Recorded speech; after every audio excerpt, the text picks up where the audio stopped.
Hi everyone, it's Jules by Jude here, and today we're going to do a little bit of foil because next week we'll be doing foil in a class, and I just want to show a couple people who might be there a little bit about the foil. Let me clean up my area here. This stuff can be kind of messy, so first I'm going to start with gold. And that's pretty much what I'm going to be working with. This is Kato rolled out on the thickest on my pasta machine, which is in my case an 8 or a 9. But before that, I'm going to take my gold leaf, which I got from RJ Crafts. And I also did get some from Wish, but this is not the one that I got from Wish that I'm using today. The one that I'm using today is indeed from RJ Crafts, and if you don't know who they are, they're on online polymer clay seller, and I do believe she does some videos as well. So I'm just letting you know where I get some of my stuff. I do forget what I paid for it, so I apologize for that. But if you go on her website, you can get it there. You can get it at Wish. You can get it on eBay. You can get it on Amazon. There's just so many places you can get gold leaf. That's what this particular part is, foil leaf. And what I'm going to do is I want to make a small textured pendant. And I'm going to use one of Wish's texture plates, and I'm going to use one of Samantha, who is Jessima Designs or Design Group, and she does great tutorials.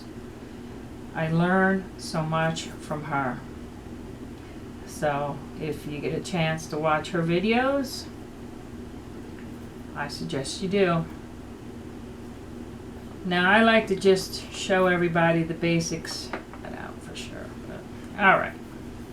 Now, what I have here is some foil leafing. The thing about this foil is that it can get a leathery look, and that can be quite attractive. Now, I have seen some people, and I may or may not do that in this video. I don't think I will have time. But my next video, I will try to get some more alcohol inks in there. And what you would do, or even a Skinner blend. Because what's going to happen is this white is going to start showing through.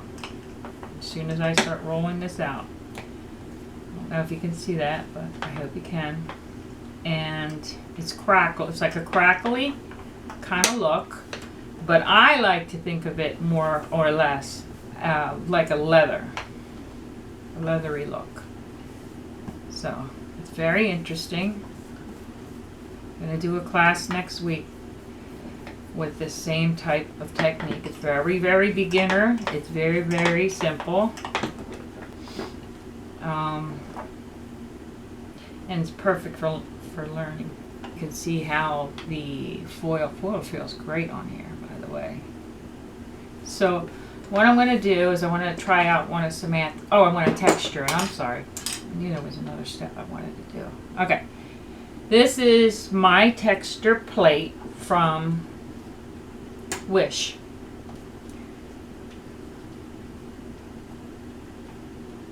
Now, there we go. Now it's got an interesting texture to it. Let's see what it looks like. We'll close her up. Oh yeah, not too bad. I'm hoping you can see that. So what I'm going to do now is I'm going to take a piece and cut it. Let's see here. So I've got a left side going on. I may go something like this.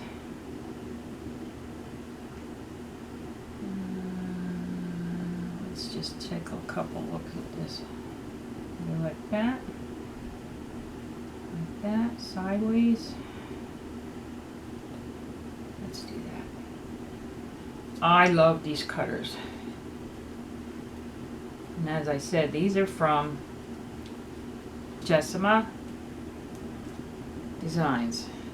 She's an Etsy store. Look at that. They cut so smoothly and precisely. I'm going to have to describe that. I mean, I just did, but you understand what I mean. Now,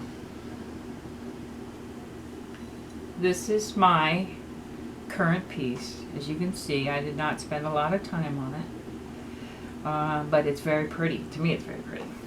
And what I'm going to do is I'm going to turn this over for a sec. I'll put it over here. And what I'm going to do here is take my cutter like so. Because it's quite thin, I want to put a back on it. So I'm going to place this here. I'm going to put a little bit of my Kato clay. I'm going to spread it around like so. Okay. Now I'm going to take a piece of my already damp towel here. Now I'm going to place the veneer, or the top piece of my clay, onto the top. And I want to make sure that they're joined. So I'm going to gently press, and I can also do that, oops, with a piece of paper so that my fingers don't get stuck to the foil. And then I don't want to roll it out because it has a texture already on it. Okay? And as you can see, we can use that as is, or we can use a little tiny bit of color of mica to add into this. And first I want to do is test this to see how it comes out. And this mica is from the Wish Corporation. I keep saying corporation. Wish Network. Okay, so here I go. All I'm going to do is smear this in some of my creases and cracks here to put a little color, I like it, onto this piece here. I don't want to do too much.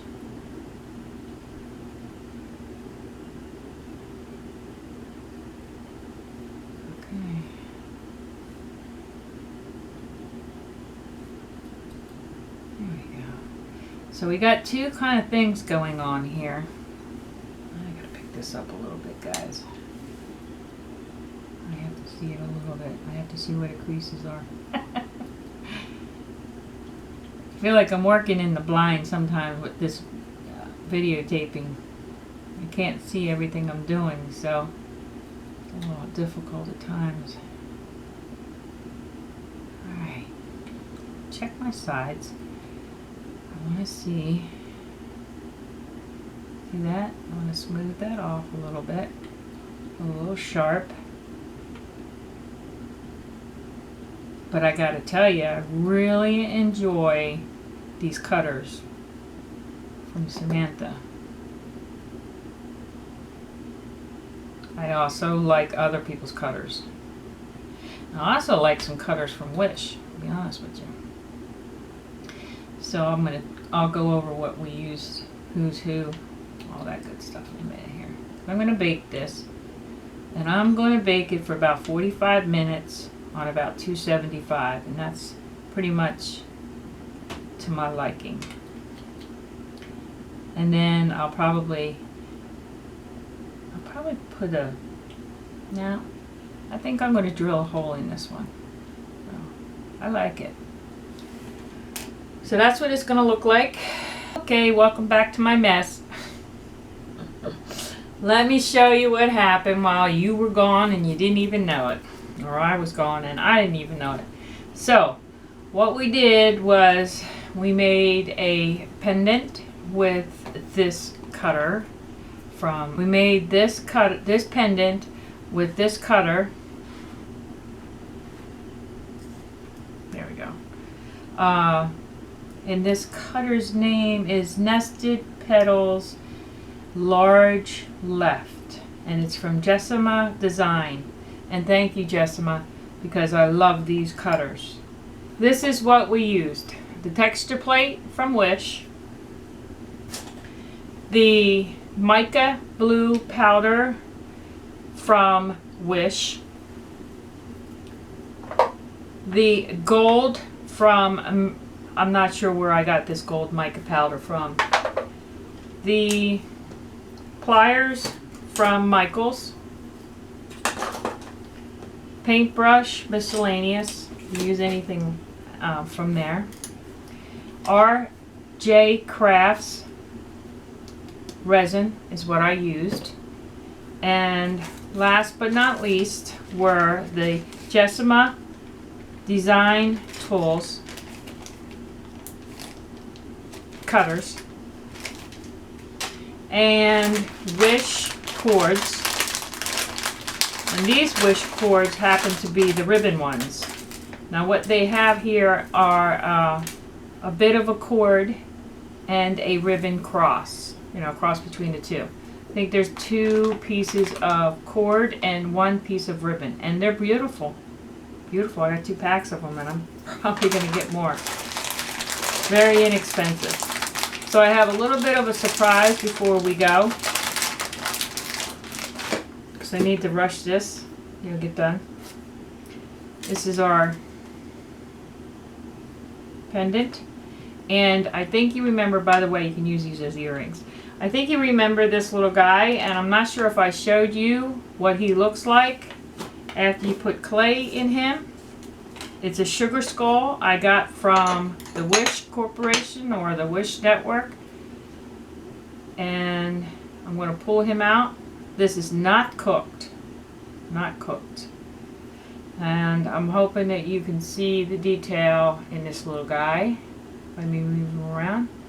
And you can bake him, then paint him, then resin him, or you can mica him. You can do whatever you want with him. Okay? I'll have a tutorial on him hopefully. And it's a sugar skull.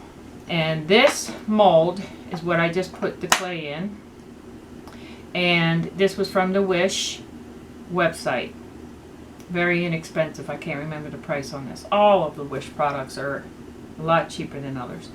So at this point I would like to say thank you. If you like this video, please press like and share and subscribe. Thank you. God bless.